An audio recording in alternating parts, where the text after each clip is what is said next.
Oh. Now you're older and more matured. You look back on any of World Cup times and just think, whoa, like what you and your family were up to. There must be some crazy memories. A little bit, yeah. And I think the things that were just normal and the things that you would just brush off, you know, like Rach winning every World Cup in a season, like, Yeah. and then she comes home at the end of the season. She's like, "Oh, we should have a party to celebrate my great season." And me and Athy are like, "Oh, stop going on about it. We've heard enough about this. We know you've won every World Cup." Like, and We were there the whole time. Yeah, yeah. I'm like, "Oh, Rach has won again. Jesus God." And like, it was the norm, you know, or like, you know, me and Rach winning world champs on the same day, and it was like, "Oh, that was cool, yeah, like good result."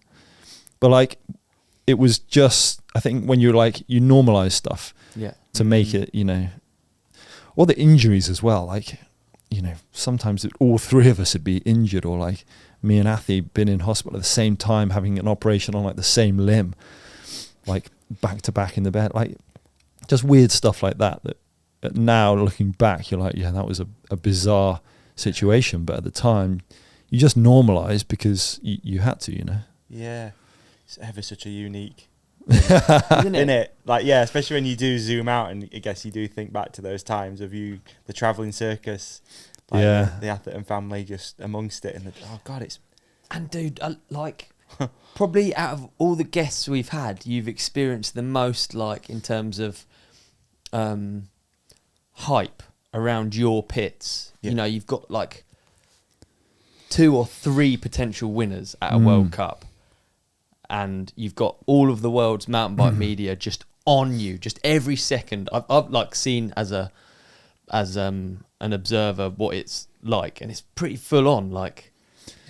Yeah, and I think that's something else that you just normalize, you know, when you're in that race environment and you're, you know, every weekend is just another race pits in another country. It does feel perfectly normal to just be like in this tiny little pit area in this tent with like people crowded around you, and you're just going about your kind of daily business of, you know, working your way down the track, getting up to speed, going through a race weekend, just ticking things off. And you would just be comfortable with it, and it seemed chill, and, you know, it's not until you kind of, as you say, like almost see it from the outside looking in. And I see that now with when I'm at races now with the team. You know, I'm still there in the pits, but you definitely look at it slightly differently, and you know, it is a mental environment. Yeah. Yeah, it is a strange environment, and very intense as well. Yeah. Like, very intense. yeah. And every run you're having to, like, you know, you're taking such risks, and, you know, you see the boys now, you know, they're going so fast and they're pushing so hard and taking such risks, and it's amazing to see, but, you know, it's what you have to do to do well at a World Cup. It's it's wild to think back. I mean, isn't it? yeah. Sometimes I'm reality checking, going to races and seeing you guys and just all the hype around it. Obviously, we were mindful, Ollie and I, before coming into this, and not doing like a complete timeline of your career, because it'd be really difficult. Yeah, it there's really too drag much. on as well. Quite a doesn't lot, but. Yeah, again, I guess I'm just having a reality check when you think back to, you know, the Atherton project and going to World Cups and seeing you guys, whether it's on Trek or whatever it was, just the amount of time that's passed and all those weekends and stuff is just unreal. And I don't know why. I don't really like talking about the racing side. Yeah. I think, you know, I was in it for so long, like in that race environment for so long. You know, I look back on it a bit, like almost like it drags on a bit, and I'm like, feel like if I tell other people about it, they're like, yeah, we're kind of sick hearing about this. Okay. Like I did this like tour last year of all these talks talking about my career and stuff, which was a really cool thing to do. Yeah.